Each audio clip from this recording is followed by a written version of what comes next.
말씀 선포하겠습니다. 오늘 말씀의 제목은 사마리아 여자와 말씀하시다. 사마리아 여자와 말씀하시다 라는 제목으로 말씀을 전하도록 하겠습니다. 오늘은 사순절 3주 그리스도의 고난을 기념하는 사순절 3주 영의 구원, 푸니마 생명에 관한 말씀입니다. 수가성 여인과의 대화를 통해서 예수 그리스도께서 생명을 얻는 방법이 무엇인지를 우리에게 알려주고 계십니다. 5절 말씀부터 보시면 사마리아에 있는 수가라는 동네에 이르시니 야곱이 그 아들 요셉에게 준 땅이 가깝고, 이 사마리아라고 하는 장소는 원래 어디냐면 이 솔로몬 사후에 이스라엘이 남과 북으로 갈라진 북쪽의 수도가 사마리아였고 남쪽 유다의 수도가 바로 이 예루살렘이었습니다. 그래서 남쪽은 예루살렘, 유다를 중심으로 한 예루살렘, 그리고 북쪽은 이 사마리아를 중심으로 한 이 두 나라가 생겼는데, 이 사마리아는 북이스라엘의 수도였습니다. 이 수도가 나중에 BC 722년에 아수르라고 하는, 아시리아죠, 아수르라고 하는 나라의 멸망을 당합니다. 그래서 열왕기하 17장 24절 이하의 말씀해 보시면 이 아수르가 이주 정책을 펼쳐요. 그래서 이스라엘 사람들은 이 아수르 전 지역으로 흩어서 살게 하고, 그리고 이 아수르 땅에 있었던 다른 민족들을 이 북이스라엘 수도였던 사마리아 근방에 살게 하는 이주 정책을 펼칩니다. 그래서 실제적으로 이 사마리아 땅에는 북이스라엘 사람들도 살고 있었지만은 대부분은 이방인들이 들어와서 살고 있었던 땅, 그 땅이 바로 이 사마리아라고 하는 지역이었습니다. 그러다 보니까 이 사마리아는 나중에 이제 시간이 지나고 역사가 되면서 어떻게 변화되느냐면 이스라엘 사람과 이방인들이 섞여서 혼혈이 생기기 시작해요. 그래서 혈통적으로 육신적으로 보면 사마리아 사람들은 혼혈족들이 많이 생기게 되고요. 신앙적으로도 야훼 신앙, 하나님을 섬기는 신앙과 또한 자신들이 살고 있었던 땅에서 섬기는 이방 신들을, 다른 신들을 섬기는 그 두 가지 신앙이 혼합이 되어버려요. 그래서 이 사마리아 사람들은 혈통적으로는 혼혈이라고 하는 그 혈통을 가지게 되고, 신앙적으로는 혼합주의 신앙을 가진, 야훼 신앙과 이스라엘의 야훼 신앙과 이방인의 이교 신앙을 가진 그런 두 가지 모습을 가진 사람들이 바로 이 사마리아에 살고 있었던 사람들의 모습이다. 존재에 있어서도 혼혈, 타락하게 되고, 그리고 행동의 상태, 하나님을 섬기는 신앙의 상태에 있어서도 타락한, 그래서 어둠이 왕노릇하는, 사망이 왕노릇하는 땅이 바로 어디였느냐면 이 사마리아라고 하는 땅이었다라는 것입니다. 이 사마리아에 있는 수가라고 했는데, 이 수가라고 하는 건 성이에요. 수가라 하는 동네라고 되어 있죠. 동네라는 단어가 폴리스라는 단어인데, 폴리스라고 하는 단어는 성읍으로 둘러싸여 있는 마을이에요. 그러니까 성읍으로 둘러싸여 있으니까 이게 성이죠. 성, 수가성 그래요. 그래서 이 수가성이라고 하는 동네에 이르시니, 예수님께서 수가성이라고 하는 동네에 이르셨다. 이 수가라고 하는 단어가 좀 재미있어요. 이 수가라고 하는 말의 뜻이 무엇이냐면 히브리어로 쉐카드라고 하는 단어를 사용했는데, 이 쉐카드라고 하는 단어가 취하게 하는 것이란 뜻이에요. 드렁큰인데 술을 마시는데 술을 그냥 한 잔, 두 잔 이렇게 기분 좋게 마시는 게 아니라 완전히 취해가지고, 그래서 어떻게 되는 거예요? 이렇게 정신이 나갈 정도로 마시는 거. 그래서 쉐카드라고 하는 단어가 취하게 하는 것, 그리고 그래서 술 취하게 하는 것, 들이키는 거, 마시는 건데 어느 정도로 마시냐면 완전히 이렇게 갈 때까지 마시는. 그래서 독주라고 하는 뜻이 이 안에 들어있어요. 술 중에서도 약한 술이 아니라 아주 독한 술, 마셔서 완전히 취하게 하는 그런 단어가 바로 수가예요. 그러니까 이 수가라고 하는 그 이름 자체가 가지고 있는 것은 뭐냐면 그 지역의 특성을 얘기해요. 그 지역에 살고 있었던 사람들의 모습을 얘기하는데, 이 사마리아 수가 사람들은 혈통에 있어서는 혼혈이고, 신앙에 있어서는 혼합주의고, 생활에 있어서는 어떤 상태냐? 늘 술 취해 있는 상태. 족주로 인해서, 술로 인해서 늘 술 취해서 흥청거리는 어떤 이런 상태예요. 이런 상태에 있었던 동네가 수가라고 하는 동네고, 거기 살고 있었던 사람들의 모습은 당연히 그랬겠죠. 늘 술 취해서 주정 부린다 그러나요? 그런 상태에 있는. 그래서 사마리아에 있는 수가라는 동네에 이르시니, 그리 좋은 동네가 아니죠. 그 동네에 이르시니 야곱이 그 아들 요셉에게 준 땅이 가깝고, 그러니까 혈통에 있어서나 신앙에 있어서나 생활에 있어서나 모든 게 다 타락한 그런 동네예요. 그래서 별로 들리고 싶지 않은, 별로 가까이 하고 싶지 않은 그런 동네인데, 그곳에 뭐가 있었느냐면 야곱이 그 아들 요셉에게 준 땅이 가깝다. 그리고 6절 거기 또 야곱의 우물이 있더라 라고 말씀하고 있어요. 야곱이라고 하는 사람은 누굽니까? 아브라함과 이삭과 야곱 할 때 그 믿음의 조상들 중에 하나이죠. 아브라함은 죄를 의로 바꾸는 칭의의 언약이라고 한다면, 이삭은 사망을 생명으로 바꾸는 거듭남, 생명의 시작 거듭남의 언약이라고 한다면, 야곱은 누굽니까? 똑같이 사망을 생명으로 바꾸는데 그 가증함을 거룩함으로 바꾸는 그 언약, 그 거룩함의 언약이 바로 누구냐면 야곱이라고 하는 사람입니다. 그래서 여기 야곱이라고 하는 거 일부러 여기에다가 써놓은 거예요. 뭘 얘기하고 거냐면 사마리아라고 하는 곳에 수가성이라고 하는 이런 타락한 동네가 있는데, 그곳에는 원래 뭐가 있었냐면 하나님의 언약이 있었던 동네라는 거예요. 하나님의 언약의 우물이 있는 동네라는 거예요. 야곱의 우물이라고 하는 것은 야곱이 판 우물이에요.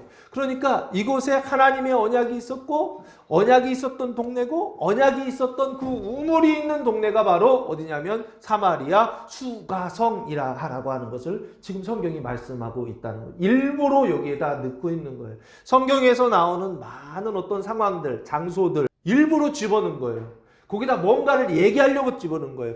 그 이야기하려고 하는 그 주제에 맞추어서 그것을 주입하는데, 이름도요 하나도 그냥 들어가는 게 아니라 아주 정확한 목적을 가지고 들어가더라는 거예요. 그게 무엇이냐면 이 야곱의 언약이요. 하나님께서 아브라함과 이삭과 야곱을 통해 하신 언약이 있는데, 그 야곱의 언약이 있었던 장소, 거기가 바로 뭐냐면 수가성이라고 하는 곳이다 라는 것입니다. 그러니까 현실에 있어서는 타락한 도시 중에 도시이지만, 그러나 언약에 있어서는 하나님의 야곱의 언약이 세워져 있는 그것이 바로 어디냐면 사마리아 수가성이라고 하는 곳이다 라는 것입니다. 그래서 조금 더 살펴보시면 야곱이 그 아들 요셉에게 준 땅이 가깝다라고 되어 있죠. 요셉은 누구의 아들입니까? 야곱의 아들이죠. 야곱의 아내 라헬의 첫 번째 아들로 태어난 사람이 요셉이죠. 라헬이 아들을 둘을 낳죠. 첫 번째는 요셉이고 두 번째는 베냐민, 이렇게 두 명의 아들을 낳지 않습니까? 그 첫 번째 아들이 요셉이고, 하나 더 달라고 하나님께 기도하면서 이름을 지었어요. 그가 더하실 것이다 라는 의미, 더함이란 뜻이에요. 그래서 요셉이라는 말의 뜻은 플러스죠. 더해달라, 더 달라 이거예요. 더 달라. 요셉에게 준 땅이 가깝고, 그래서 이 요셉이라고 하는 거, 이 요셉도 결국에는 아브라함과 이삭과 야곱처럼 하나님의 언약인데, 자기 구원을 완성한 이후에 주시는 또 다른 언약이에요. 그게 요셉인데, 그 언약은 무엇입니까? 다른 사람을 구원하는 언약이요. 형제를 구원하고 이웃을 구원하는, 열방을 구원하는 그 구원하는 언약의 이름이 바로 누구냐면 요셉이다라고 그렇게 말을 할 수가 있어요. 그래서 이 요셉에게 준 땅이 가깝고, 요셉에게 준 땅이 있습니까? 실제로 없습니까? 없죠. 여호수아 때 여호수아가 땅을 정복해서 들어가서 그 땅을 분배하죠. 그때 요셉 있었어요? 없었어요? 없었죠. 요셉은 이미 400년 전에 죽었단 말이에요. 그러면 430년 후에 출애굽해서 40년 후에 가나안 땅에 들어가서 땅 정복하고 나서 그 땅을 분배할 때 요셉의 아들들에게 준 것이죠. 그 아들이 두 명 있죠. 요셉이 애굽에서 아들을 두 낳았죠. 첫 번째 아들은 누굽니까? 므낫세. 두 번째 아들은요, 에브라임. 근데 장자권은 누가 가져가요? 에브라임이 가져가지 않습니까? 실제로 이스라엘의 장자권은요 르우벤이지만 장자권을 르우벤이 가져가지 않죠? 에브라임이 가져가죠. 여기 므낫세와 에브라임도요, 므낫세가 장자예요, 첫째예요. 근데 실제로 복을 받은 사람, 장자권의 축복을 받은 사람은 누구냐? 에브라임이다 라고 성경에 그렇게 되어 있죠. 요셉에게 준 땅이 있는데, 그 요셉에게 준 땅이 이렇게 되어 있어요. 유다가 있고, 그 유다 바로 위에 에브라임이 있고, 그 에브라임 바로 위에 뭐가 있느냐면 므낫세 반지파. 요단강을 중심으로 해서 요단강 동편에 므낫세 반지파, 요단강 서편에 므낫세 반지파 해서 므낫세 지파가 요단강을 기점으로 해서 좌우에 다 있어요. 그 므낫세 그 반지파, 서쪽에 있었던 그 반지파 그 밑에가 바로 누구냐면 에브라임 지파예요. 그래서 오늘 여기 보면요, 야곱이 그 아들 요셉에게 준 땅, 그 땅은 바로 뭐냐면 므낫세와 에브라임의 땅이거든요. 근데 이 므낫세와 에브라임 땅 중에 6절 보시면 이렇게 돼 있죠. 거기 또 야곱의 우물이 있다라고 돼 있죠. 그 야곱의 우물이 있는 지역을 찾아 들어가 보니까 어디냐면 에브라임이라고 하는 지파의 그리심 산이라고 하는 곳이 있어요. 그래서 그 그리심 산에 뭐가 있느냐면 야곱의 우물이 있더라고요. 그러니까 이 땅은 에브라임 땅이에요. 그리고 그 에브라임 땅 중에 그리심 산이 있고 그 그리심 산 하면 생각나는 거 있지 않습니까? 모세가 이스라엘 백성들에게 복과 화를 선포할 때 그 산에 올라가라고 그러죠. 그리심산과 에발산에 가서 그리심산에서는 복을 선포하고 에발산에서는 화를 선포하라 라고 그렇게 이야기하셨던 그 장소가 바로 여기에요. 그래서 여기 야곱의 우물이 있더라 라고 했을 때 이 야곱의 우물이 있었던 장소는 3차원적 장소는 에브라임 그리심산입니다. 에브라임이라고 하는 지파가 땅 분배를 받은 그리심산, 그곳에 뭐가 있었느냐면 야곱의 우물이 있었다라고 하는 거예요. 그럼 이 야곱의 우물은 무엇입니까? 바로 구원의 언약 중에서 특별히 어떤 언약이냐면 생명의 언약이죠. 어떤 언약입니까? 요셉을 통하여서 생명을 담지한 자를 통하여서 어떻게 해요? 그 생명을 나누어 주는 그 언약이 있었던 곳, 그것이 바로 어디냐면 이 야곱의 우물이 있었던 장소다라고 하는 것입니다. 그러니까 오늘 말씀은 어찌 보면 이것이죠. 자기 구원을 위해서 이야기하는 것이 아니라 자기 구원의 완성을 이룬 사람이 다른 사람의 구원을 위해서 무엇하는 거예요? 그 생명을 나누고 종이 되고 섬기는 어떤 그 일을 성경이 뭐하고 있느냐면 배경으로 설명하고 있고 말하고 있더라는 거예요.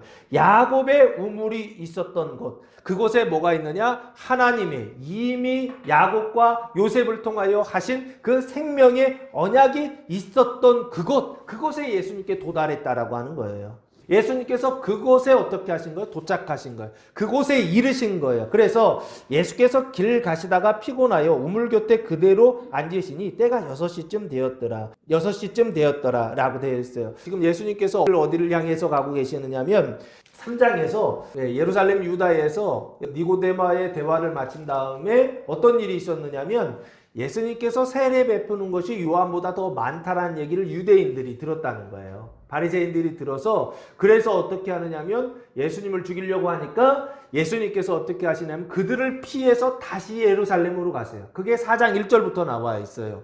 그러니까 지금 예수님께서 유다에서 어디를 향해 가고 계시냐면 갈릴리를 향해 가고 계세요. 그 갈릴리로 가는 그 사이에 뭐가 있느냐면 사마리아라고 하는 지방이 있어요. 딱 중간에 있는 것이죠. 그래서 거리를 이렇게 재보니까 사마리아 수가성이라고 하는 자리가 유다로부터 예루살렘으로부터 어느 정도 떨어졌는가 봤더니 키로는 한 60에서 70km 정도 떨어져 있어요. 직선거리입니다. 걸어서 가는 거리가 아니라 직선거리로 자로 딱 돼서 예루살렘에서 수가성까지 그리시장까지 딱 돼서 그려보니까 한 60에서 70km 정도. 그리고 예수님이 가려고 했던 갈릴리까지의 거리를 계산해 보니까 한 150에서 160km 정도 되는 것 같아요. 그러니까 이스라엘이라고 하는 이 지역이 그렇게 크지 않아요.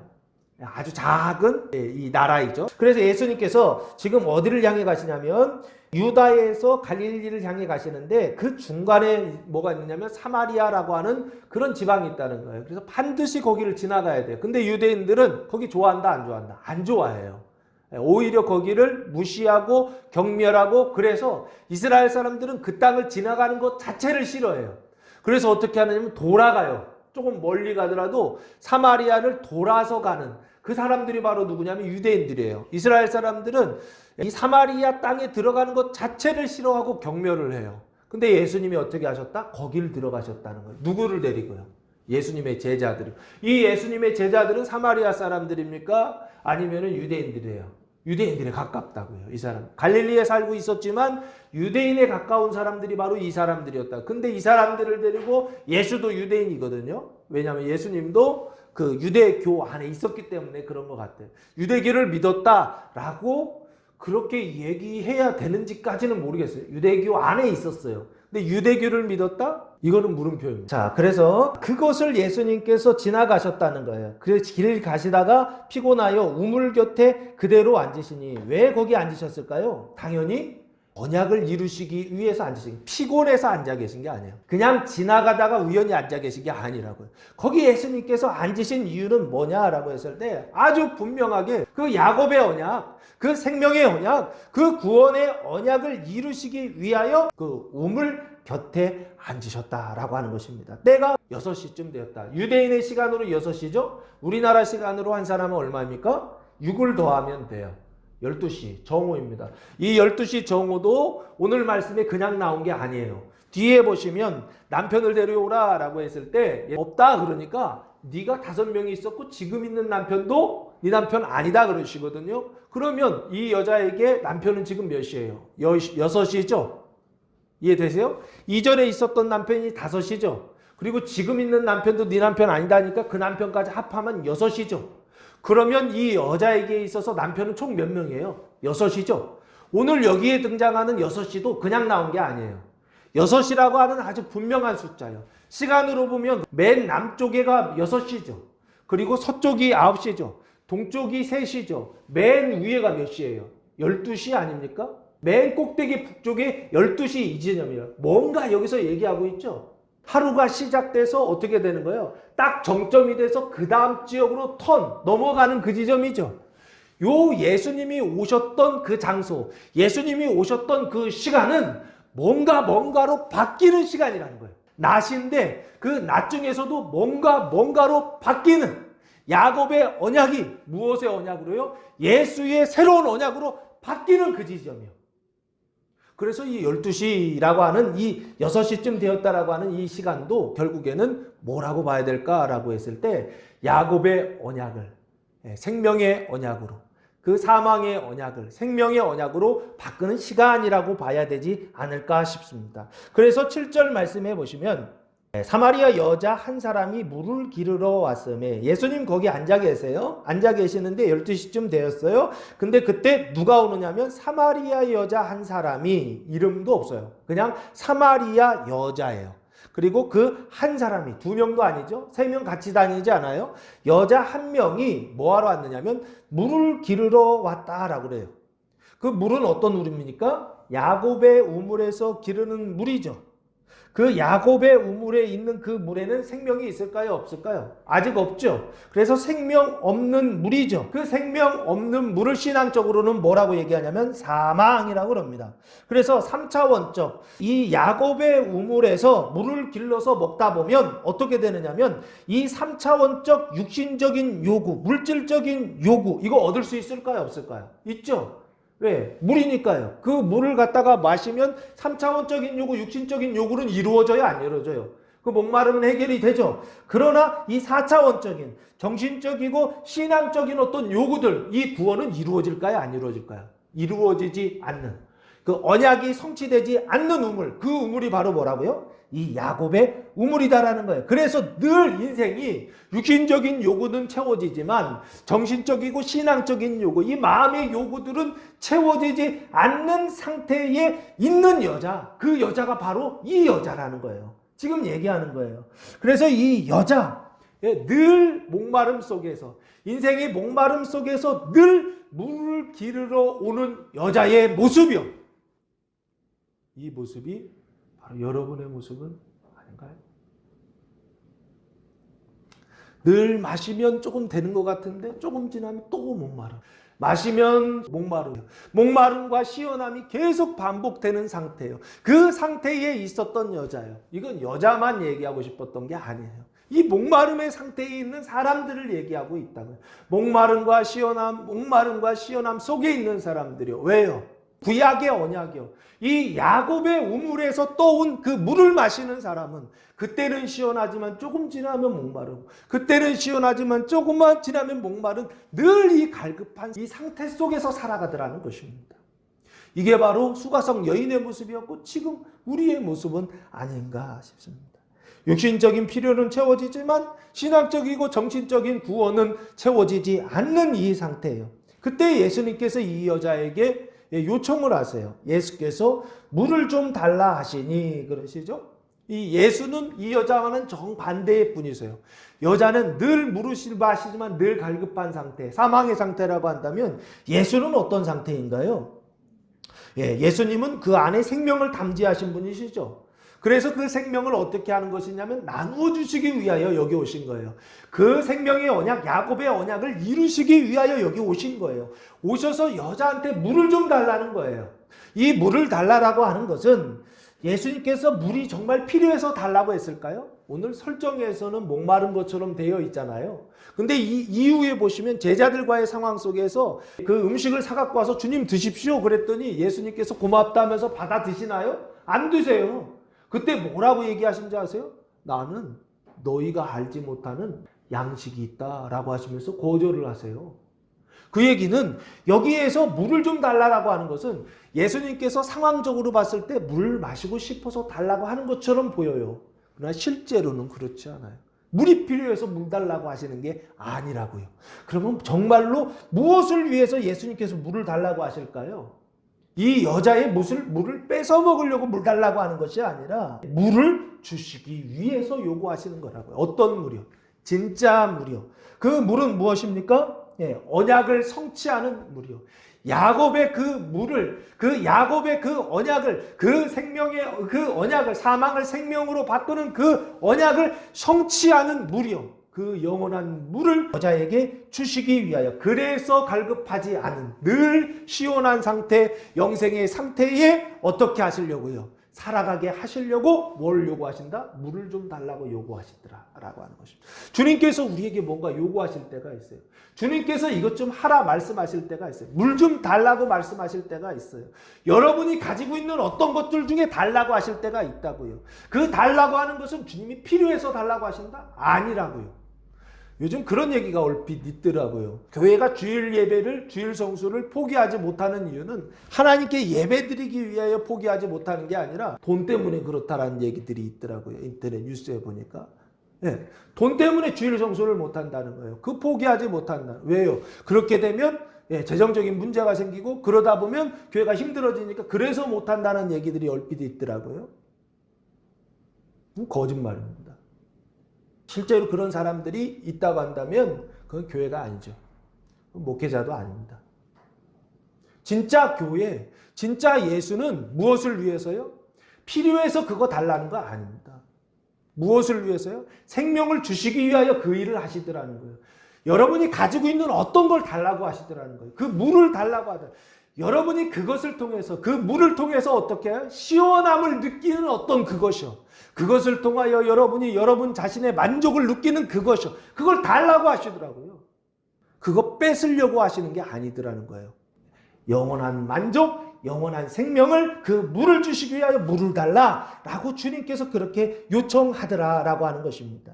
야곱의 우물에는, 그 야곱의 우물에는 생명의 언약이었지만 아직 생명이 없는 물이었어요.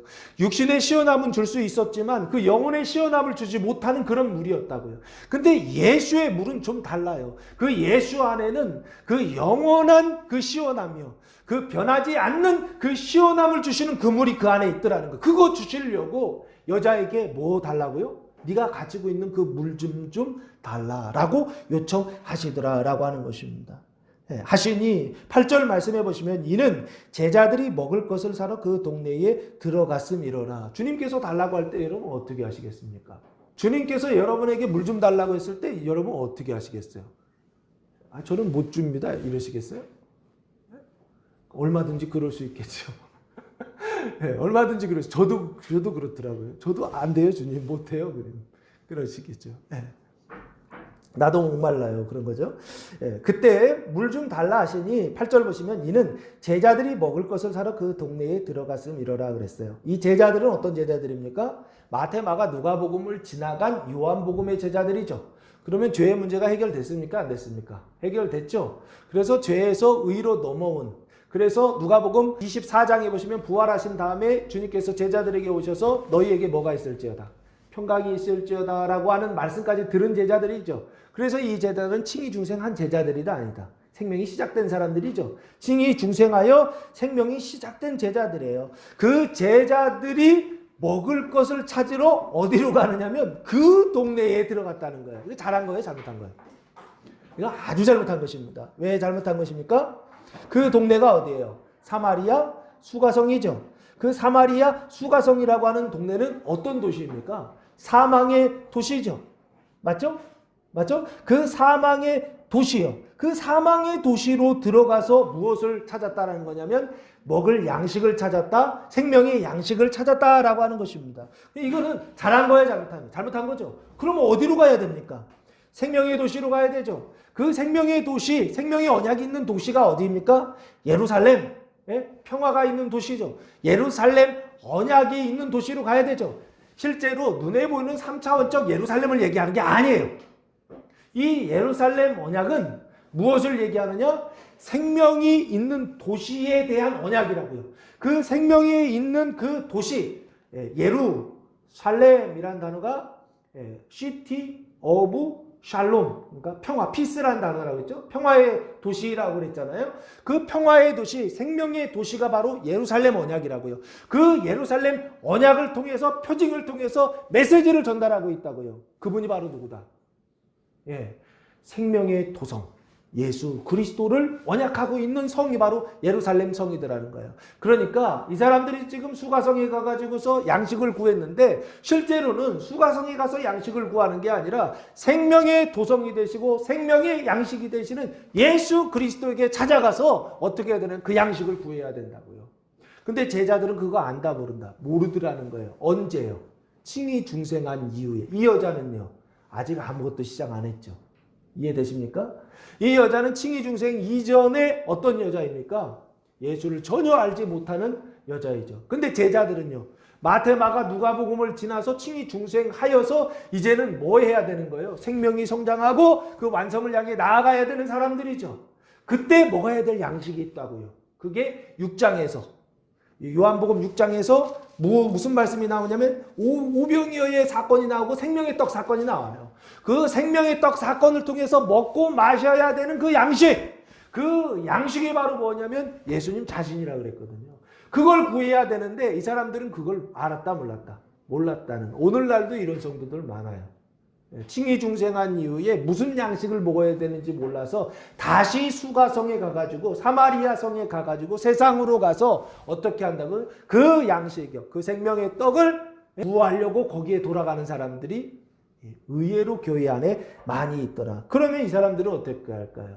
그 양식을 구하여 그 양식을 먹기 시작하면 이 제자들은 칭의 중생한 이후에 영생을 향해 갈 수 있을까요? 없을까요? 없겠죠. 그럼 그걸 뭐라 그래요?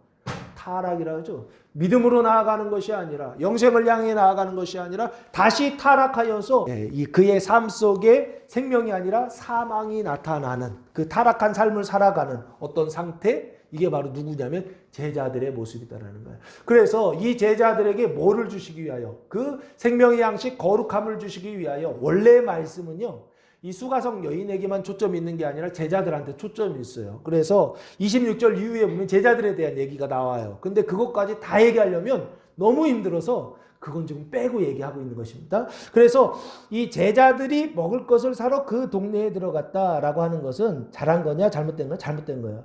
어디로 가야 되느냐라고 했을 때 당연히 생명의 언약, 예루살렘 언약이 있는 그 도성이요, 예수 그리스도, 하나님의 도성이신 예수 그리스도에게로 가서 무엇을 사야 되느냐면 먹을 것을 사야 된다라고 하는 것입니다.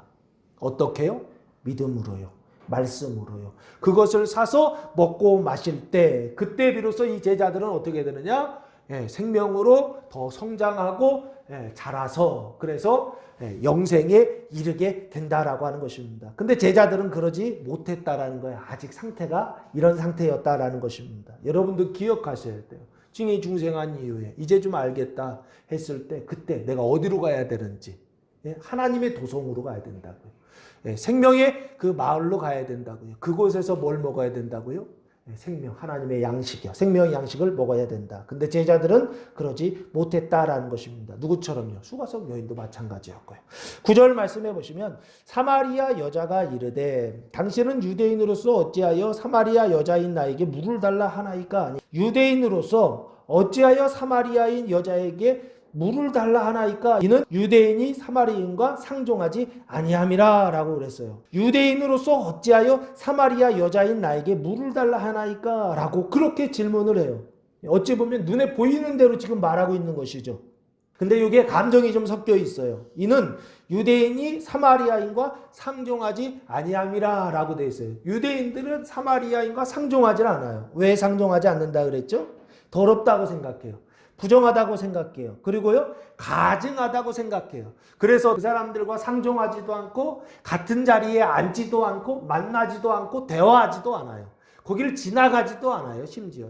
근데 지금 어떻게 거기에 오셔서 심지어 그 성에 있었던 여자와 지금 대화를 하고 있다고요. 그러니까 이 여자가 지금 뭐라 그러냐면 유대인으로서 어찌하여 사마리아인 여자인 나에게 물을 달라 하나이까? 라고 그렇게 반문하는 거예요.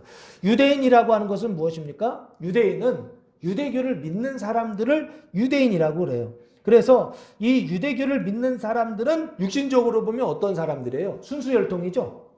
이스라엘이라고 하는 아브라함과 이삭과 야곱의 그 순수 혈통이고, 신앙적으로는 어떻습니까? 유일 신앙을 가지고 있죠. 야훼 신앙이라고 하는 유일 신앙을 가지고 있는 사람들이 바로 누구냐면 유대인들이에요. 근데 이 유대인들과 반대로 이 여자는 어떤 상태예요? 혈통적으로는 혼혈이라고 하는 상태에 있고, 신앙적으로는 혼합주의라고 하는 다신교적 상황에 있다고요. 그러니까 완전히 다르죠. 그래서 그것 때문에 늘 무시당하고 경멸당하고 사람 취급도 못 받고, 심지어 뭐라고 그러냐면 개 취급받았단 말이에요. 개 취급처럼 그렇게 여김을 받았다고요. 그런데 그 유대인이 와가지고 자기한테 물 달라고 하니까 화가 날까요, 안 날까요? 감정이 좀 섞일까요? 좀 섞인 것 같아요. 유대인으로서 어찌하여 사마리아의 여자인 나에게 물을 달라 하나이까? 라고 그렇게 당연히 물었어요. 말도 안 되는 상황이니까 당신 왜 그렇게 하십니까? 라고 그렇게 물었어요. 그때 예수님께서 생명을 얻는 방법 첫 번째를 가르쳐 주세요. 그게 10절 말씀입니다. 예수께서 대답하여 이르시되 네가 만일 하나님의 선물과 또 내게 물 좀 달라 하는 이가 누구인 줄 알았더라면 네가 그에게 구하였을 것이요 그가 생수를 내게 주었으리라 라고 대답하세요. 이 대답을 보면 두 가지를 대답하세요. 네가 만일 하나님의 선물과 그리고 또 내게 물 좀 달라 하는 이가 누구인 줄 알았더라면, 이 첫 번째죠. 네가 뭔가를 알았더라면 그러면 네가 그에게 구하였을 것이요 그러면 결과로 그가 너한테 뭐를요? 생수를 주었으리라 라고 예수님께서 대답해 주셨어요. 네가 만일 하나님의 선물과, 선물은 뭡니까? 하나님의 선물이 뭐예요? 이 도레아라고 하는 헬라어를 사용했는데요. 선물이라는 뜻과 희생 제물이라는 뜻이 이 안에 같이 들어있어요. 이 선물은 성경에서 뭐라고 말하냐면 로마서 5장 15절 보시면 사도 바울이 이렇게 얘기하고 있어요. 그러나 이 은사는 그 범죄와 같지 아니하니 곧 한 사람의 범죄로 인하여 많은 사람이 죽었은즉 더욱 하나님의 은혜와 또한 한 사람 예수 그리스도의 은혜로 말미암은 선물은 많은 사람에게 넘쳤느니라. 여기 은사가 나오죠. 이 은사라고 하는 단어가 선물이라고 하는 단어예요. 사람들한테 줄 때는 선물이라고 그러고 하나님이 주시는 선물은 은사, 은총 이렇게 설명을 해요. 그런데 여기 보시면 하나님의 선물 얘기하고 있죠. 은사를 선물이라고 한다고 했죠. 그럼 18절에 보시면 5장 18절에 보시면 그 하나님의 선물이 뭔지, 은사가 뭔지를 이렇게 설명해요. 그런즉 한 범죄로 많은 사람이 정죄에 이른 것 같이 한 의로운 행위로 말미암아 많은 사람이 의롭다 하심을 받아 생명에 이르렀느니라. 여기 생명이란 단어가 나오죠. 이게 선물이에요. 선물이고 그 선물의 완성, 그 생명의 완성이 21절이요. 21절 보시면 이는 죄가 사망 안에서 왕노릇한 것 같이 은혜도 또한 의로 말미암아 왕노릇하여 우리 주 예수 그리스도로 말미암아 어디에? 영생에 이르게 하려 함이라. 생명의 완성 끝이 어디냐면 영생이에요. 그러니까 선물은 뭐다? 생명이죠.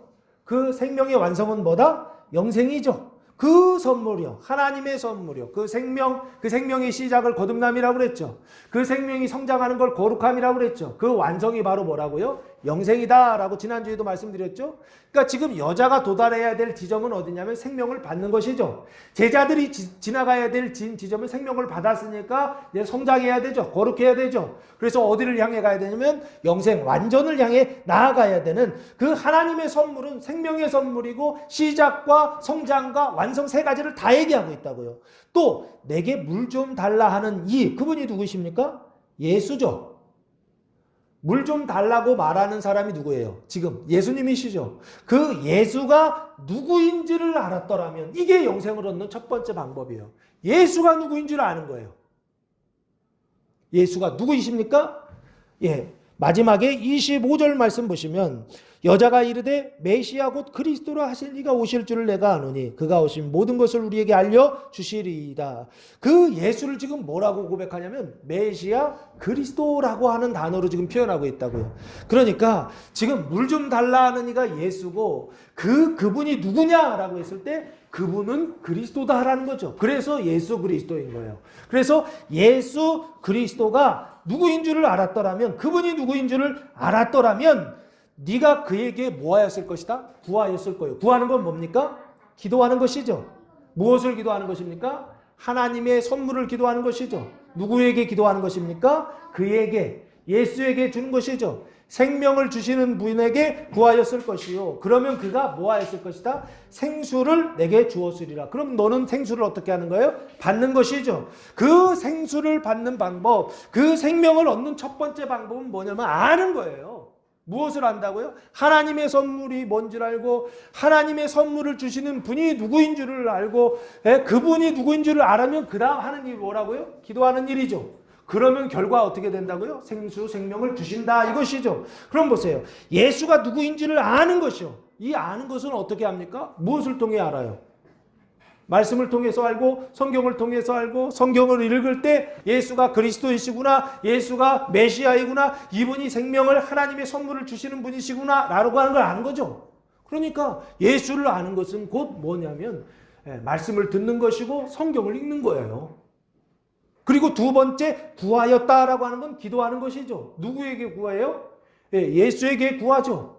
그리고 그리스도에게 구하죠. 무엇을 구해요? 아무거나 구하는 게 아니죠. 그분이 생명을 주시는 분이니까 생명을 달라고 기도하겠죠. 다른 것 기도하지 않고 생명을 달라고 기도하겠죠. 그러면 그분이 생명 주신다 안 주신다? 생명을 주신다. 그러면 생명을 얻는 첫 번째 방법은 뭡니까? 말씀과 기도죠. 첫 번째는 무조건 말씀이에요. 그리고 그 말씀을 가지고 기도할 때 무엇을 주신다? 생명을 주신다라고 하는 것입니다. 그래서 생수를 얻는 방법, 그 수단이 뭐냐라고 했을 때 성경을 읽고 그리고 그 성경대로 기도하는 것, 말씀으로 기도하는 것, 그것이 바로 생수를 얻는 방법이다라고 예수님께서 가르쳐 주셨어요. 그러면 주신다는 거예요. 그런데 한국교회나 우리 모습은 좀 어떻습니까? 성경을 읽지 않고 기도하는 성도들이 많아요. 성경을 읽지 않고 말씀을 듣지 않고 기도하는 성도들이 많아요. 그럼 그 결과가 어떻게 될까요? 생명을 달라고 기도하지 않고 다른 걸 놓고서 기도하겠죠. 그 다른 게 뭡니까? 사망을 달라고 기도하겠죠. 그러면 사망을 달라고 하면 생명의 물이 아니라 무슨 물이 온다고요? 사망의 물이 오겠죠. 그 사망의 물은 누구한테 구하는 거예요? 사단과 마귀한테 구하는 거죠. 입술로는 하나님 주시옵소서 예수님의 이름으로 기도합니다 라고 기도하는데 기도의 내용은 주님이 얘기하신 말씀대로 기도하지 아니하고 주님이 말씀하신 대로 기도하지 아니하고 성경대로 기도하지 않고 무엇을 따라서 기도한다? 자기 욕심을 따라 기도하는 것이죠. 그럼 그 기도는 누가 받을까요? 예수님의 이름으로 기도한다고 해서 예수님 받으시는 게 아니라고요. 누가 받는다고요? 사망을 달라고 하면 사망을 가진 사단이 주겠죠. 그래서 사단에게 사망의 물을 받아가지고 기도를 하면 할수록 말씀이지 않고 기도를 많이 하면 할수록 더 악해지고 더 독해지고 더 욕심을 부리는 교회와 성도들이요. 우리의 모습 아닌가요? 생명을 얻는데 방법이 잘못됐더라는 거예요. 기도는 많이 하는데 자기 욕심을 따라 사단에게 기도하더라는 거예요. 이름은 명분은 하나님인데 실제로는 하나님과 전혀 상관없는 기도를 드리더라는 거예요. 말씀과 상관없는 기도. 기도하지 말란 얘기 아니에요. 열심히 해야 돼요. 어떻게 열심히 해야 된다고요? 말씀을 따라서 기도해야 된다고요. 성경을 따라서 기도해야 된다고요. 주님이 말씀하신 것이요. 그거 달라고 기도해야 된다고요. 그거 주러 오셨으니까 그거 달라고 해야 되죠. 근데 그거 달라고는 기도 안 하고 다른 거 달라고만 기도하더라는 거예요. 그러니까 주님이 아니라 뭐가 오더라고요? 사단과 마귀가 와서 사망의 물을 주더라. 그러니까 이 안에 생명의 물은 없고 사망의 물이 가득해가지고 교회 안엔 들어와 있지만 칭의 중생과는 전혀 상관이 없는 야곱의 우물에서만 늘 마시다 보니까 목마름과 시원함이 계속 반복되는 어떤 이런 성도들의 모습, 상태들이 나타나더라라고 하는 것입니다. 그래서 10절 말씀에 생명을 얻는 방법이 뭐냐? 하나님의 선물과 또 내게 물 좀 달라는 이가 누구인지를 아는 것이요. 예수가 그리스도이시는 것을 아는 것이요. 말씀을 읽고 그 말씀대로 기도하면 주님께서 무엇을 주시더라? 생수, 생명을 주시더라. 이게 첫 번째 방법입니다. 두 번째 방법은요. 11절 말씀부터 보시면 여자가 이르되 주여 물기를 그릇도 없고 이 물은 깊은데 어디서 당신이 그 생수를 얻겠사옵나이까. 두 번째 주제는 어디예요? 어디요?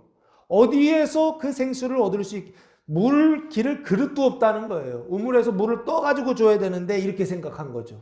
당신이 물을 주신다고 했는데 그 물은 당연히 우물에서 떠서 주는 물이라고 생각했던 것 같아요. 그리고 우물은 깊은데 어디서 당신이 그 생수를 얻겠사옵나니까 얻을 수 있다 없다? 없다는 얘기죠. 준다고 했는데 말도 안 되는 소리 하지 마십시오 라고 그렇게 지금 질문하는 것 같아요. 이 우물은 깊은데 야곱의 우물이죠. 3차원적이고 물리적이고 눈에 보이는 우물이죠. 이 우물에서 물을 떠다가 자기를 줄 것이다 라고 그렇게 생각했어요. 누구처럼? 니고데모처럼요.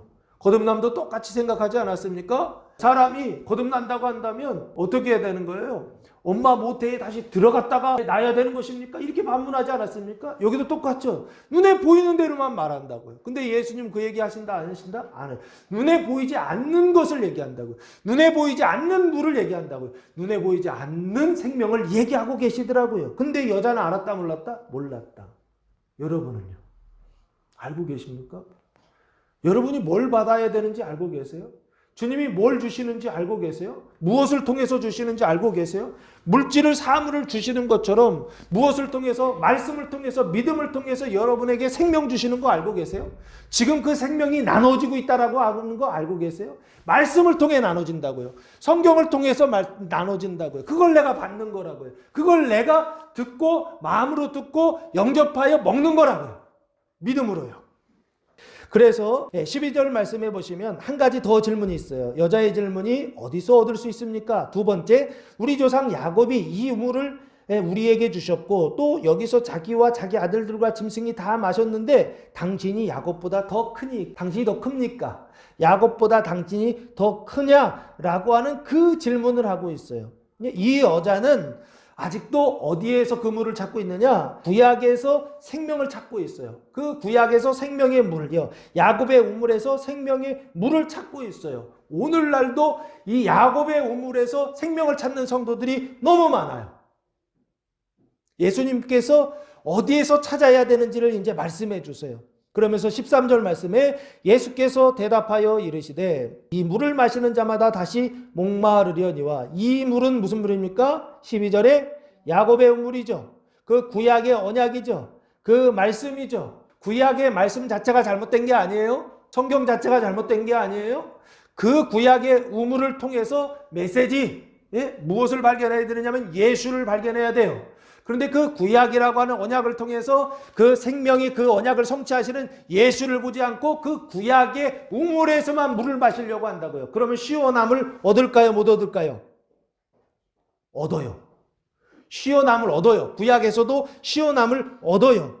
그런데 문제는 뭐라고요? 목마름과 시원함이 어떻게 된다? 반복돼요. 목마르다가 시원해지고 목마르다가 시원해져요. 그러면 사람들은 뭐라고 착각합니까? 뭔가 생명이 경험되죠. 뭔가 생명이 경험되니까 그래서 해갈됐다, 구원받았다 라고 그렇게 생각할 수 있겠죠. 이렇게 착각하더라는 거예요. 율법주의 신앙으로도 교회 다니는 것만으로도 얼마든지 구원받지 못하고서 구원받았다고 착각하는 성도들 가능하더라는 거예요. 어떻게 해요? 이런 식으로요. 야곱의 우물에서 물을 마시고 그 언약 속에서 물을 마시고 그러면서 그곳에서 무엇을요? 시원함을 느껴요. 그러나 그 시원함과 갈급함이 계속 반복되는 상태 속에서 내가 구원받았다가 안 받았다가 받았다가 안 받았다가를 반복하는 상태 속에서 신앙생활하는 성도들. 조금만 흔들어주면 확 시험 받아가지고 이탈해 가는 성도들. 이 상태 때문에 그렇습니다. 그래서 구원받았다고 착각하지만 그 시원함이 경험되기 때문에 반복은 되지만 시원함이 경험되기 때문에 구원받았다고 생각하지만 그러나 구원받은 거다 못 받은 거다. 구원받지 못한 상태다라는 것입니다. 14절 말씀해 보시면 그래서 내가 주는 물을 마시는 자, 이 물을 마시는 자는 지금 수가성 여인이었죠. 수가성 여인은 늘 시원함과 그 목마름을 반복하는 상태, 그래서 자기가 구원받았다라고 착각하는 상태에 있다고 한다면 내가 주는 물을 마시는 자는, 이게 두 번째 생명을 얻는 방법입니다. 내가 주는 물을 마시는 거예요. 예수께서 주시는 물을 마시는 거예요. 야곱의 우물이 아니라 예수께서 주시는 물을 마시는 자마다 무엇하는 거예요? 당연히 구원을 받겠죠. 내가 주는 물을 마시는 자는 영원히 목마르지 아니하리니. 다른 것은 이거예요. 영원히라는 거예요.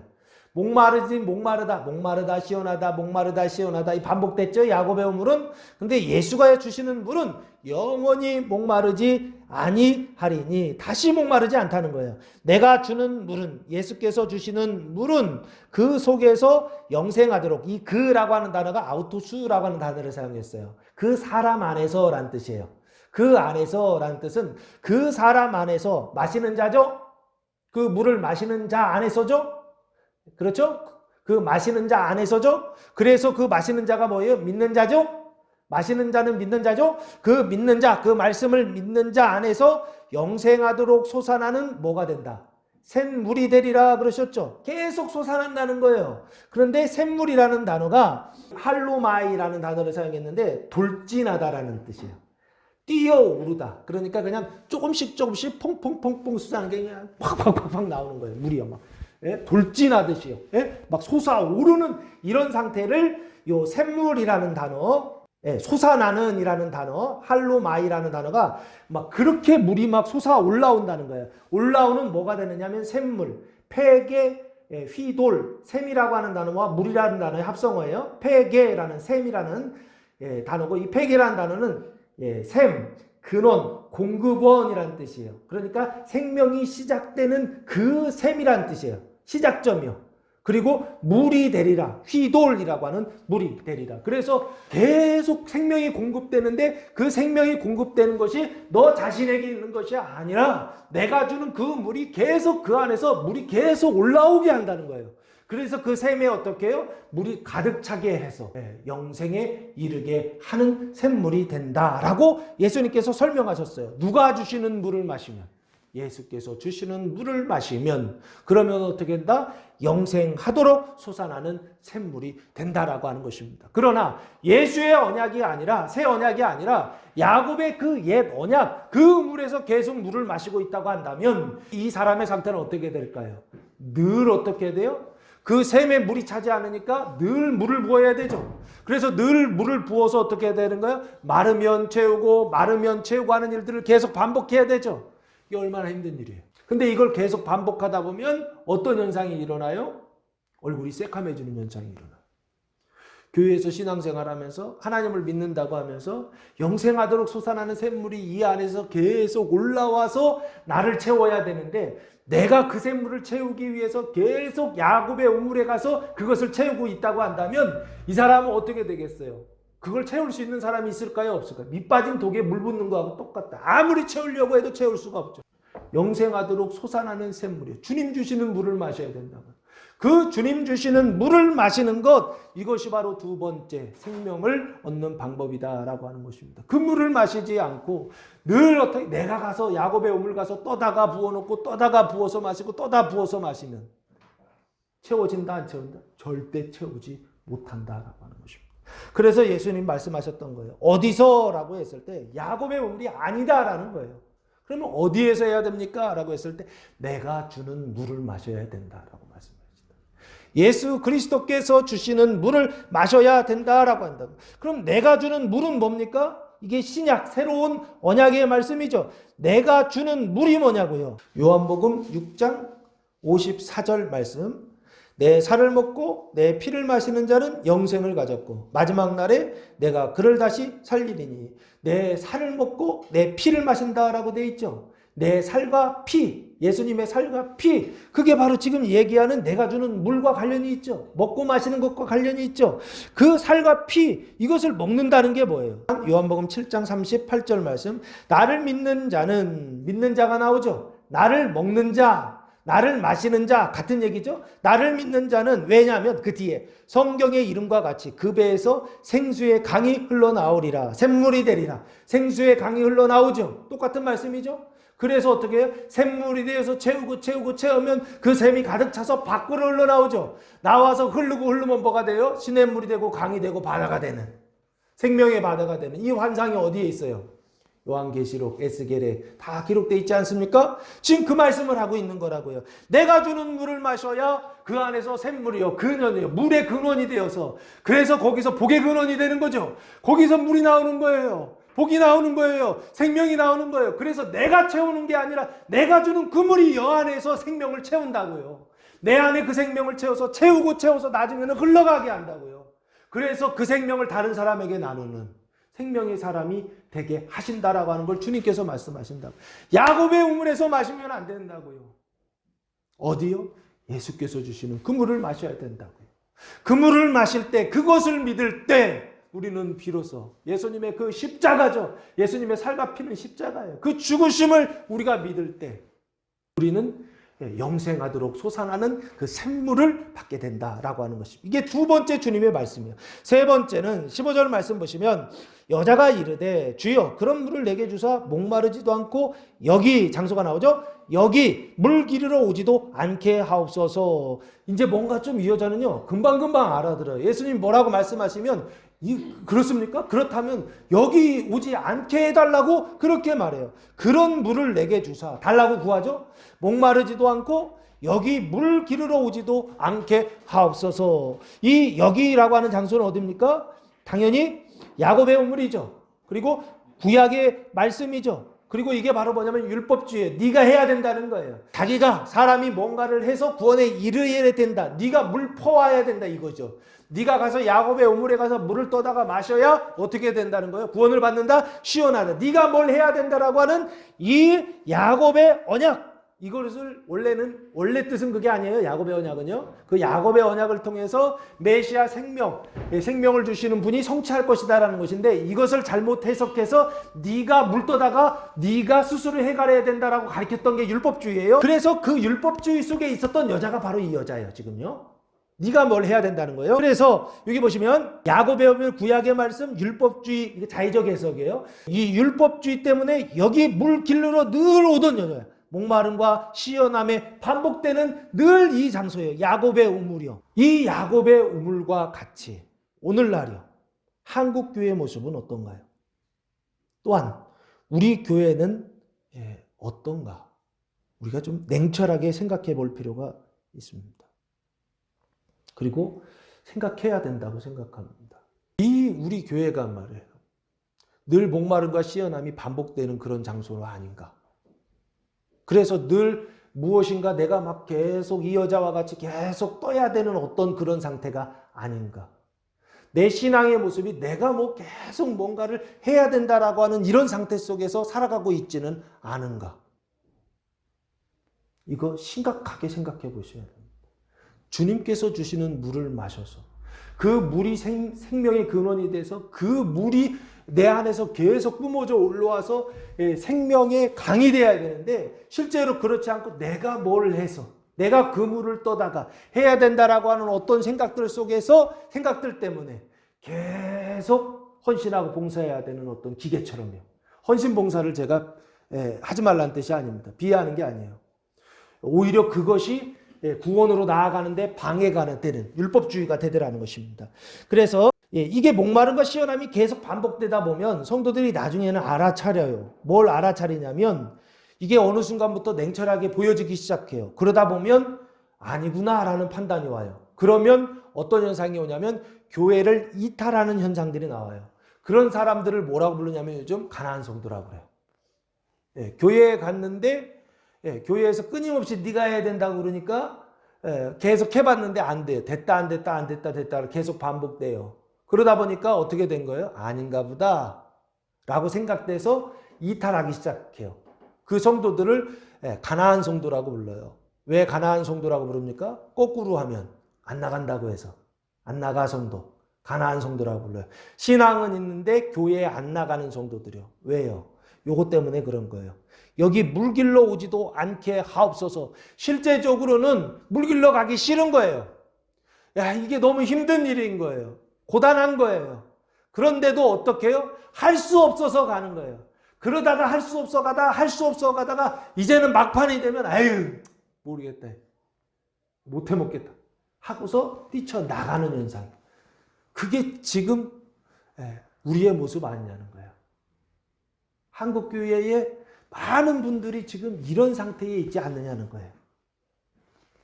근본적인 이유는 뭐냐라고 했을 때 이것 때문에 그래요. 주님 주시는 물을 마셔야 돼요. 근데 그 물을 마시고 있지 않더라는 거예요. 그래서 평생이요. 물길로 다니다가 얼굴 새카매지는 그런 성도들이 너무 많다는 것입니다. 이 여자도 그런 유의 여자였던 것 같아요. 그때 주님 만났어요. 16절 이르시되 가서 내 남편을 불러오라. 이 얘기는 뭡니까? 여기 물길로 오지 않게 해달라고 그랬죠. 여기요. 장소죠? 여기 오지 않게 해달라고 그랬더니 남편 데려오라 그래요. 예수님께서. 그러면 이 남편은 뭡니까? 여기와 관련돼 있죠. 야곱의 우물과 관련돼 있어요. 이 여자에게 있어서 또 다른 우물이 있었던 거예요. 그 우물이 바로 뭐냐면 육체적인 요구를 채워주는 남편이요. 그 남편을 불러오라라고 이야기하고 있다고요. 장소죠? 앞에서 여기 야곱의 우물도 물이 나오는 장소이지만 여기 남편도 그 물이 나오는 생명이 나오는 장소라고요. 이 여자에게 있어서요. 그 남편을 데려오라라고 얘기한다고요.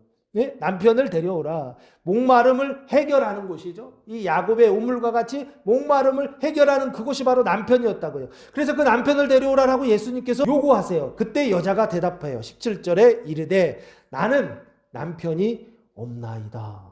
나는 남편이 없다라는 거예요. 실제적으로는 있어요, 없어요?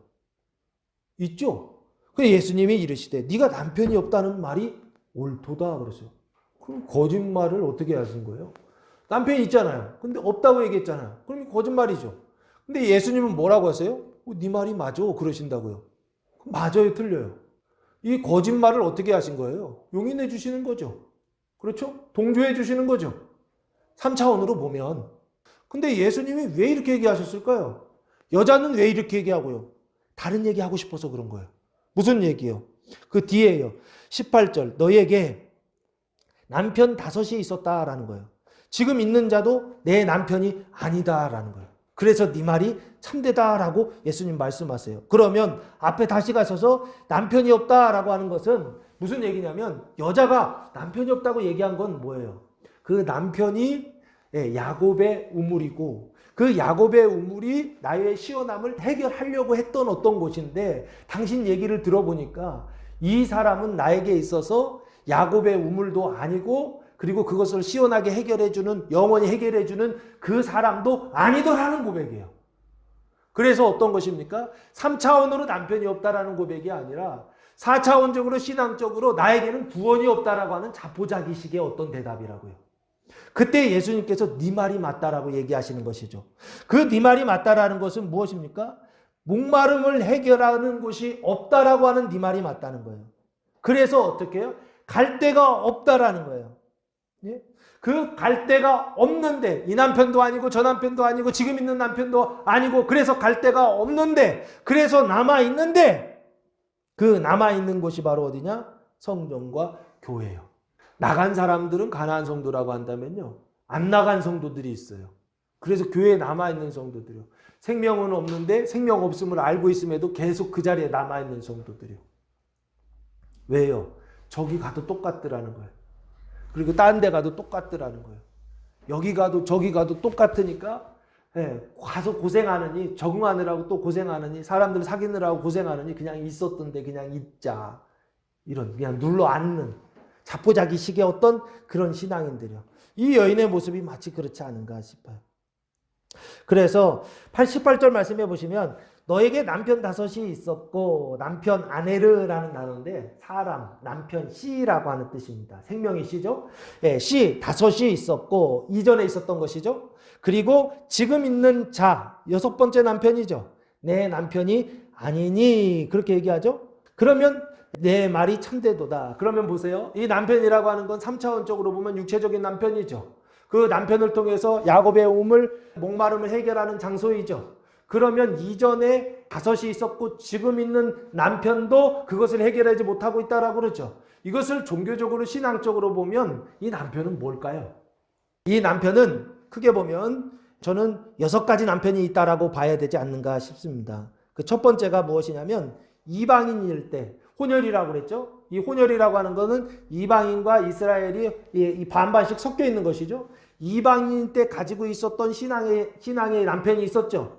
예, 그 목마름을 해결하려고 하는 어떤 남편이 있죠. 그 남편이 무엇입니까? 우상숭배죠. 이방인들이 가지고 있는 다른 신들, 우상숭배와 그 신이 하나가 아니죠. 필요할 때마다 여러 신들을 찾아다니죠. 그걸 다신론이라고 그래요.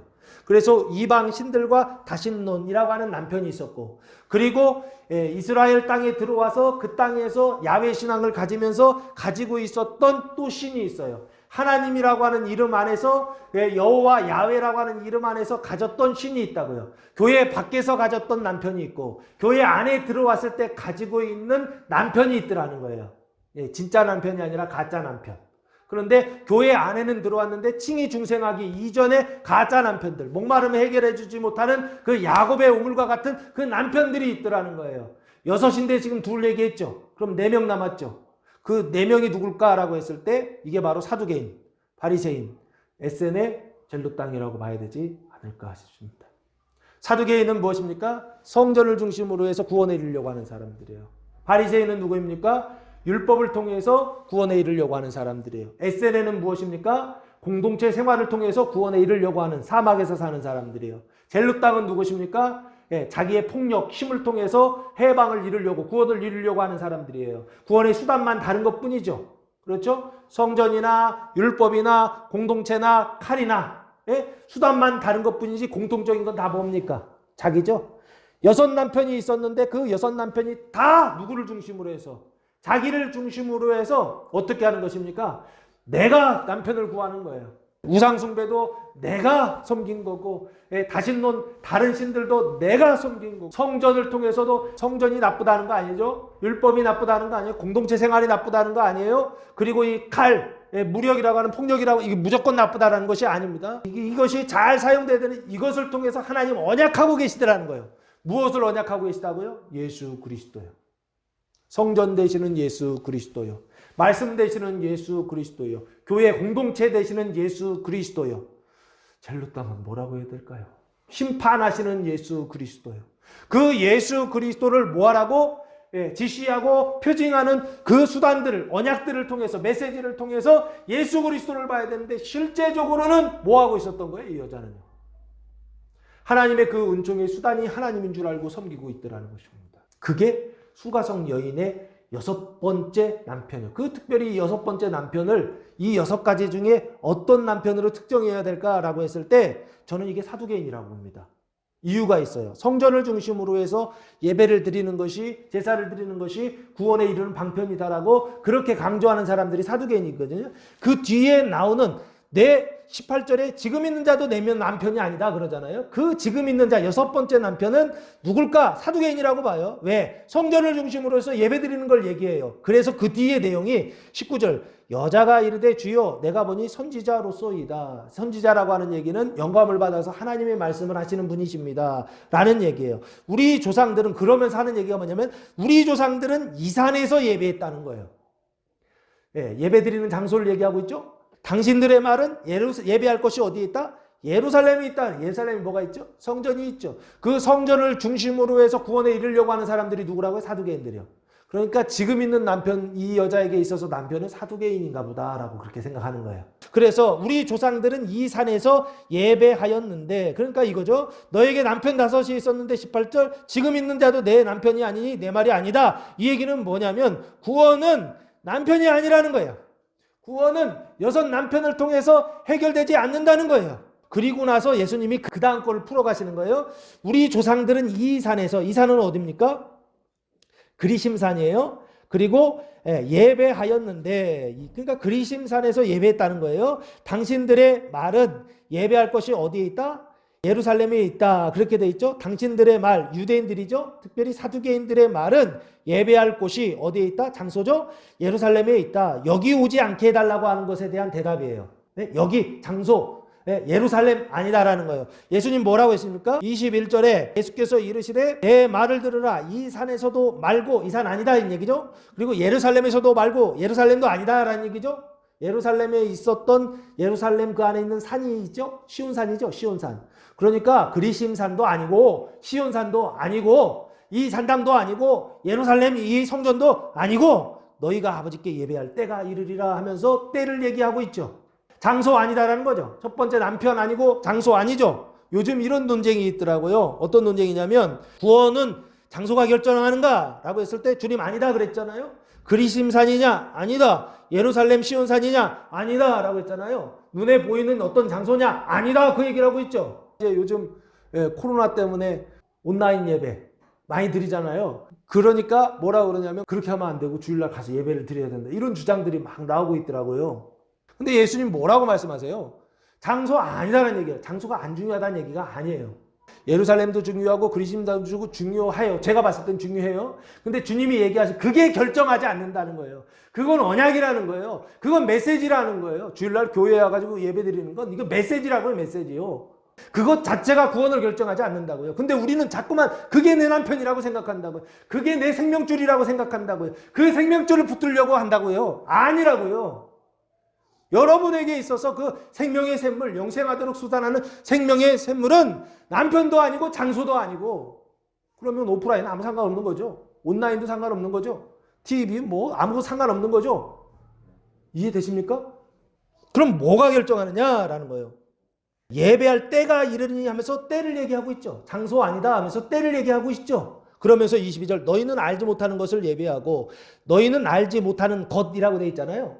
밑에 하나 더 나오죠. 우리는 아는 것을 예배한다. 이 아는 것을 아는 분이다 라고 그렇게 해석을 해놨어요. 공동번역에 보면. 그럼 당연히 앞에 너희는 알지 못하는 존재를 예배하는 거죠.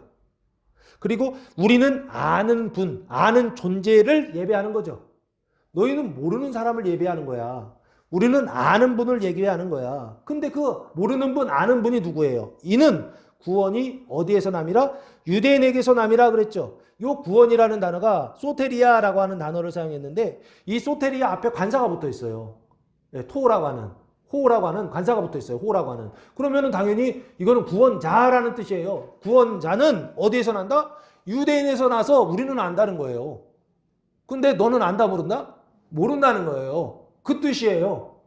이해되시죠? 그러면 예수님이 얘기하시는 건 지금 뭘 얘기하시는 거냐면 이거예요. 남편도 아니고 장소도 아니고 뭐가 구원을 결정하느냐라고 했을 때 이 존재가 구원 결정한다는 거예요. 구원자가 유대인으로부터 나는 그 구원자가 그걸 결정한다는 거예요. 그 얘기를 얘기하는 거예요. 근데 그분이 오셨어요? 안 오셨어요? 오셨죠? 그러면 앞에 나오는 아버지께 예배할 때가 이르리라 그러셨죠? 근데 실제적으로는 이뤘어요? 안 이뤘어요? 이뤘죠. 근데 이 여자한테는 이뤘어요? 안 이뤘어요? 아직 안 이룬 거죠. 그래서 그 다음 절 보시면 아버지께 참되게 예배하는 자들은 뭐와 뭐로 예배할 때가 온다? 영과 진리로 예배할 때가 오느니 곧 이때라 그러시죠. 왜요? 주님이 오셨으니까. 예수님이 오셨으니까 이때라 그러셨다고요. 이때라고 하는 것은 구원자가 오셨기 때문에 이때라고 말씀하시는 거고요. 그 구원자를 뭐라고 얘기하시냐면 영과 진리다라고 말씀하셨다고. 그 영은 무엇입니까? 푸뉴마라고 하는 단어인데 그 푸뉴마라고 하는 단어는 공기의 흐름, 천사, 마귀, 성령 여러 가지 뜻으로 해석돼요. 영과 진리. 예, 그래서 이 영은 뭐냐? 요한복음 3장 6절 보시면 지난주에 요한복음 3장 6절 보시면 이런 말씀이 있어요. 육으로 난 것은 육이요 영으로 난 것은 영이니 그랬죠. 여기서 영은 지금 영이라고 할 때 영은 관사가 안 붙어 있어요. 그러면 영과 진리로 예배드린다 할 때 이 영은 거듭난 영이에요. 거듭난 영이요. 그 거듭난 영은 여기 뭐냐면 성령으로 난 것은 영이다 라고 돼 있죠. 그러면 여기서 이 영은 뭐냐면 거듭남을 얘기하고 생명을 얘기하는 거예요. 이해되세요? 거듭나려고 하면 생명을 받아야 되죠. 생명을 받은 자를 거듭난 자라고 그러죠. 그러면 당연히 이 영은 생명을 받은 자예요. 생명을 받은 자. 그렇죠? 그래서 영과 진리. 진리라고 하는 단어는 뭡니까? 이 알레테이아라고 하는 단어를 사용했는데 참되다, 진실하다라고 그렇게 되어 있어요. 이 진리를 예수님께서 뭐라고 설명하셨냐면 요한복음 14장 6절 말씀입니다. 예수께서 이르시되 내가 곧 길이요 진리요 생명이니 나로 말미암지 않고는 아버지께로 올 자가 없느니라. 길이요 진리요 생명이신 분이 바로 누구다? 예수님이시죠. 영과 진리로 예배한다 할 때 이 영과 진리가 누구냐고요? 예수죠. 예수 그리스도로 예배할 때가 온다는 거예요. 아버지께 참되게 예배하는 자들은 영과 진리로 예배하는데 이 영과 진리가 뭐냐면 예수라고요. 근데 이 영이 생명이라고 하면 진리는 제가 봤을 때 의예요. 그러니까 예수 그리스도가 주님의 나라, 하나님의 나라를 얘기하거든요. 그 나라의 통치 수단이 이 의와 생명이거든요. 영과 진리로 예배한다. 예수로 예배한다. 하나님 나라로 예배한다. 생명과 의로 예배한다. 같은 말인 것 같아요. 영과 진리로 예배할 때가 오나니 곧 이때라. 오셨기 때문에 그래요. 지금 여자에게 찾아오셨기 때문에 그래요. 아버지께서는 자기에게 이렇게 예배하는 자들을 찾으신다. 영과 진리로 예배하는 자들. 예수로 예배하는 자들, 예수의 살과 피를 먹고 마심으로 예배하는 자들, 거듭난 자들, 생명으로 예배드리는 자들을 찾으신다라고 하는 것입니다. 하나님은 영이시니 이유는 뭐냐면 영이시기 때문에 그래요. 예배하는 자가 뭐로? 영과 진리로 예배해야 된다. 그래서 영이신 하나님과 육인 우리를 연결하시는 분, 길이 되시는 분, 그리고 진리요 생명으로 연결하시는 분, 그분이 바로 누구다? 예수 그리스도시다라는 것입니다. 무엇을 통해서요? 십자가를 통해서 확증하셨죠?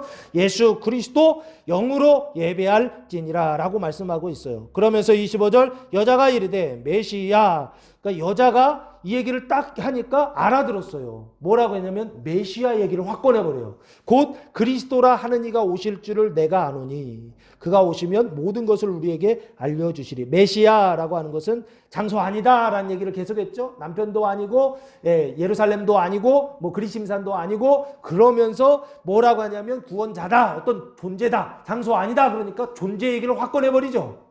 근데 그 존재가 언약되어 있는 존재가 있더라는 거예요. 그게 바로 뭐냐면 메시아예요. 그리고 그리스도예요. 그 그리스도라 하는 이가 오실 줄을 내가 아노니 그가 오시면 모든 것을 우리에게 알려주시리이다. 그러죠. 그럼 이 여자는 왔다고 생각하는 거예요? 안 왔다고 생각하는 거예요? 안 왔다고 생각하는 것이죠. 그러면 그분이 오시면 다 알려주실 것입니다. 라고 하니까 예수님이 바로 그냥 직격탄을 날리죠. 내가, 예수께서 이르시되 네게 말하는 내가, 예수님이시죠? 그라 하시니라. 내가 그다.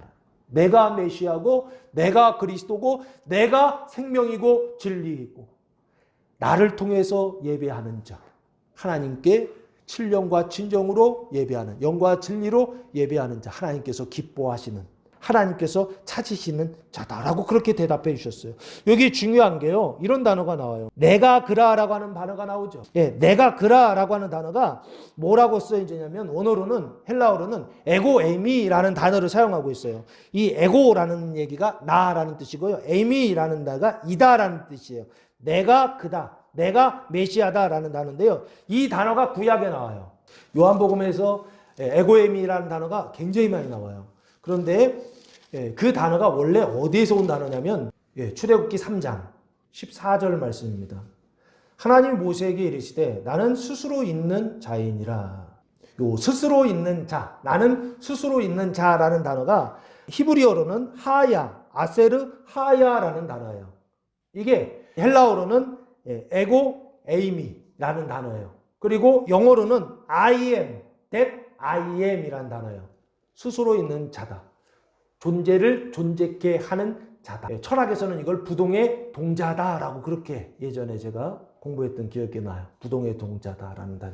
세상의 모든 것들은 시작이 있으면, 움직임이 있으면 그것을 움직이는 분이 계실 거 아니에요. 시작하는 분이 계실 거 아니에요. 그것을 움직이지 않으면서 움직이는 분. 부동의 동자, 움직이게 하는 분. 이거를 에고에이미라고 하는 단어로 그렇게 설명을 했어요. 근데 여기 내가 그라라고 하는, 나는 스스로 있는 자, 이 단어를 스스로 하야라고 하는 단어인데, 이 하야, 아세르 하야라고 하는 단어인데, 이 하야라고 하는 단어가 바로 뭐냐면 야훼라고 하는 단어 있죠? 여호와라고 구역에 번역된 단어요. 이 단어가 이 하야라고 하는 단어입니다. YHWH라고 하는 야훼, 그렇게 번역을 했는데, 여호와, 우리나라는 여호와, 하나님의 이름이죠. 결국에 내가 누구다? 하나님이다. 하나님과 나를, 생명과 그 사망 사이에서 그 생명을 연결하여 생명을 나눠주시는 분, 그분이 바로 누구냐면 예수 그리스도시다 라고 예수님 말씀하셨던 거예요. 그러니까 결국에 세 번째는 무엇입니까? 구원은 뭐가 결정된다? 장소가 결정하거나 남편이 여섯 남편이 결정하거나 장소가 결정하는 것이 아니다라는 거예요. 영과 진리이신 예수 그리스도를 예배하는 것으로 어떻게 된다는 거예요? 그 생명이 시작되고 확장된다라는 것입니다. 그래서 제가 봤을 때 예배는요, 시작이라기보다는 이미 샘물이 되리라 해서 샘물 됐잖아요. 그 샘물이 돼서 그 샘물이 계속 막 뿜어져 나오는 상태.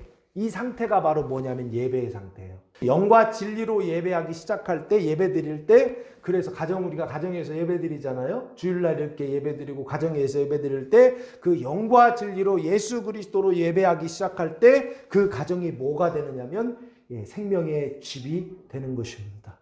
그래서 첫 번째 생수를 얻는 방법, 예수 그리스도를 알고 예수 그리스도께 기도하는 것과 두 번째 야곱의 우물이 아니라 예수께서 주시는 물을 마시는 것, 그리고 세 번째 영과 진리이신 예수 그리스도로 예배하는 것을 통하여서 풍성한 생명을 누리며 살아가는 성도들 되시기를 예수님의 이름으로 축원합니다. 하나님 아버지 감사합니다. 우리가 이 세상을 살아가는 동안 늘 인생의 목마름 가운데 살아갈 그때에 주님께로 나와 생명의 샘물을 받아 마심으로 영원히 목마르지 않는 삶을 살아가는 성도들 될 수 있도록 은혜를 베풀어 주옵소서. 이제는 우리 주 예수 그리스도의 은혜와 하나님 아버지의 무한하신 사랑하심과 성령의 교통하심이 사랑하는 성도들 머리 위에와 가정 위에와 교회 위에 이제로부터 영원토록 함께 하시기를 간절히 축원하옵나이다. 아멘.